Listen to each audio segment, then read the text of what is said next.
Hey you, and welcome to this video where I will help you out how to create a table of contents in Google Docs. And first of all, you need to categorize your titles because that's important. Right here we have the title. So select your title and then we click on normal text and then on title. So now we have the title just here in the left. If we scroll down, we want to place a table of contents here. So for now this is not necessary. But right now we have chapter 1 and subheading. Now this is the title of a chapter, so we go to text and make this one heading 1.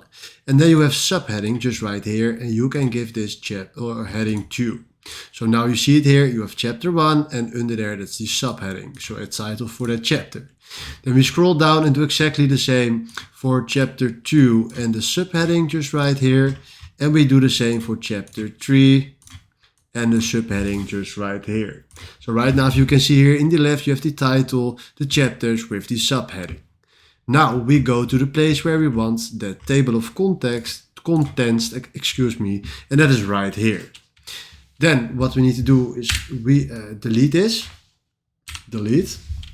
Control Enter to place us to a new page. Then we go to Insert, Table of Contents, and then select the style that you like. And right here we have the table of contents.